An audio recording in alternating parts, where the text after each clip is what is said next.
अस्सलाम वालेकुम mothers. Breech baby position during pregnancy, breech baby position reasons, breech baby position ratio, breech baby position movement and breech baby position treatment है हमारी आज की video का topic. आज की वीडियो में मैं आपको बताऊंगी कि अगर आपका बच्चा उल्टा है तो उसके लिए आप क्या कर सकती हैं, इसकी रीजंस क्या हो सकती हैं, कितनी % लेडीज़ का बच्चा उल्टा होता है और ये किस वजह से होता है और इसके लिए कौन से 2 मेजर ट्रीटमेंट किए जाते हैं, ये सब हम आज की वीडियो में डिस्कस करेंगे।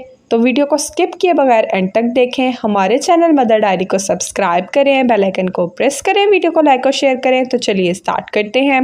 बच्चे के उल्टे होने को कहते हैं ब्रीच पोजीशन। आप अक्सर डॉक्टर के पास जाती हैं और वो कहती हैं कि आपका बच्चा उल्टा है और आप बहुत ज़्यादा परेशान हो जाती हैं कि हमारा बच्चा उल्टा है। आपका बच्चा पहले माह से 8 माह तक बहुत सी पोजीशंस चेंज करता है, तो आपने इसलिए 8 माह तक इस चीज़ की बिल्कुल भी टेंशन नहीं लेनी, इस चीज़ से परेशान नहीं होना, क्योंकि इस वक्त तक बच्चे के पास बहुत ज़्यादा जगह है और वो बहुत ज़्यादा पोजीशंस चेंज करता है।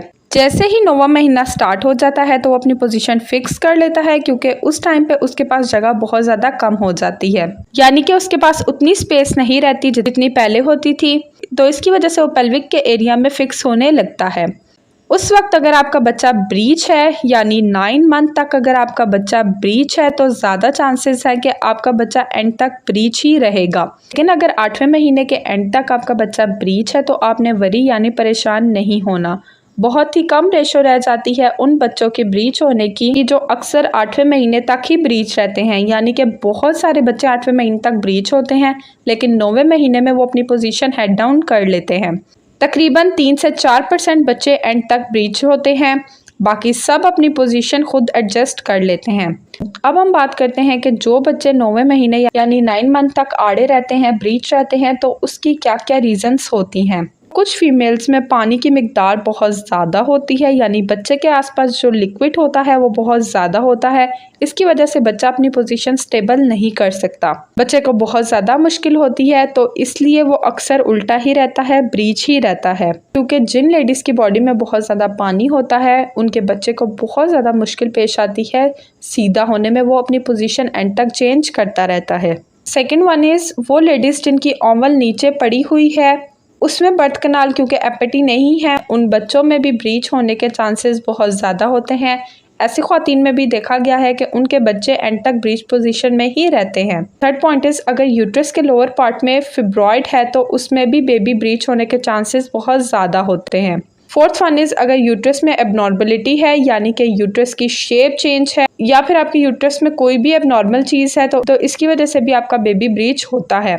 फिफ्थ वन इज अगर बेबी के हेड का डायमीटर बहुत ज़्यादा है या उसके अंदर कोई बनावटी नुस्ख है, यानी कि कोई फिजिकल डिसेबिलिटी है, तो इसकी वजह से भी आपका बच्चा ब्रीच होने के चांसेस बहुत ज़्यादा होते हैं। नॉर्मली 50% केसेस में ये रीजंस होते हैं जो कि मैंने आपको ऊपर बताए हैं, और 50% केसेस में कोई भी रीज़न नहीं होते फिर भी आपका बच्चा ब्रीच होता है। आपने ये चीज़ नहीं कहनी कि हमने बहुत ज़्यादा मुश्किलात देखी हैं और अपना लाइफस्टाइल भी अच्छा रखा है फिर भी हमारा बच्चा ब्रीच है, तो आपने इस चीज़ की टेंशन नहीं लेनी। ये बिल्कुल नॉर्मल चीज़ है, आपने अपने आप को नॉर्मल फील करवाना है, क्योंकि जो लोग ठीक होते हैं वही प्रेग्नेंट होते हैं, बीमार लोग प्रेग्नेंट नहीं होते। आप ये बात अंडरस्टैंड करें, प्रेगनेंसी इज़ नॉर्मल। अगर आप शादी के फ़ौरन बाद प्रेग्नेंट हो गई हैं तो ये बहुत अच्छी चीज़ है, इसका मतलब ये है कि आप जेनेटिकली भी फिट हैं और हेल्दी हैं। तो इस चीज़ का ताल्लुक बीमारी से बिल्कुल नहीं है कि आप समझती हैं कि अगर आपका बच्चा उल्टा हो गया है, आपने चलना नहीं है, सीढ़ियाँ नहीं चढ़नी, कुछ भी नहीं करना, तो ऐसा हरगिज़ नहीं है।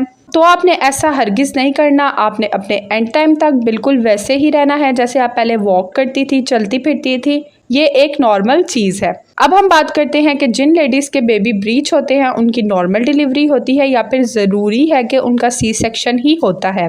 सबसे पहले मैं आपको ये बताऊंगी कि अगर आपका ये दूसरा, तीसरा या चौथा बच्चा है और आपका पहला बच्चा बिल्कुल नॉर्मल हुआ है तो इसका मतलब ये है कि आप अपने दूसरे, तीसरे या चौथा जो भी बच्चा है उसको नॉर्मल पैदा करेंगी, चाहे वो ब्रीच है या उसकी हेड डाउन पोजीशन है।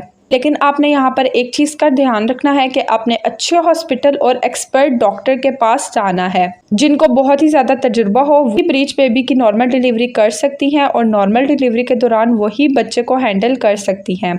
तो अगर आपकी फर्स्ट प्रेगनेंसी चाहे वो हेड डाउन पोजीशन में थी या ब्रीच पोजीशन में आपकी नॉर्मल डिलीवरी हुई थी, तो आगे भी आपके नॉर्मल डिलीवरी के चांसेस बहुत ज़्यादा होते हैं।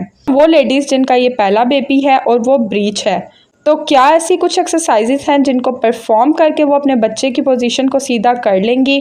तो ऐसी एक्सरसाइजेस मौजूद हैं, लेकिन इन एक्सरसाइजेस से सिर्फ 1 या 1.5% चांसेस होते हैं कि आपका बच्चा सीधा होगा। मोस्ट ऑफ द टाइम वो हेल्प नहीं करेंगी क्योंकि बच्चा फिक्स हो चुका है और उसको पेल्विस से डिसएंगेज करना बहुत मुश्किल है।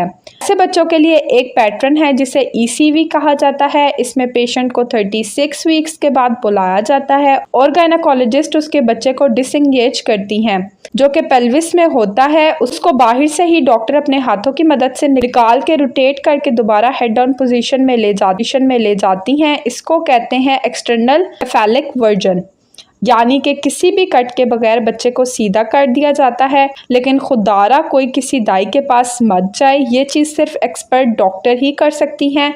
इसमें आपके बच्चे के टेस्ट किए जाते हैं, अगर वो प्रॉपर इसके लिए तैयार है उसके बाद उसको फेफड़े स्ट्रॉन्ग करने का इंजेक्शन लगाया जाता है और प्रॉपर ऑपरेशन थिएटर में ये प्रोसीजर किया जाता है। और इस प्रोसीजर के बाद फ़ौरन आपको डिस्चार्ज नहीं किया जाता। इसके बाद आपको अंडर ऑब्जर्वेशन रखा जाता है और हर 2 घंटे के बाद आपकी और बेबी की हार्ट बीट चेक की जाती है कि आया इस प्रोसेस की वजह से बेबी की हार्ट बीट में तो कोई मसला नहीं हुआ। तो अगर आप नॉर्मल डिलीवरी चाहती हैं और आपका बच्चा ब्रीच है तो आप ये प्रोसेस करवा सकती हैं, लेकिन सबसे पहले आपने ये एक अच्छे हॉस्पिटल से करवाना है और वो भी वहाँ जहाँ की गायनेकोलॉजिस्ट एक्सपर्ट हों और इसके अलावा वहाँ पर इमरजेंसी भी मौजूद हो।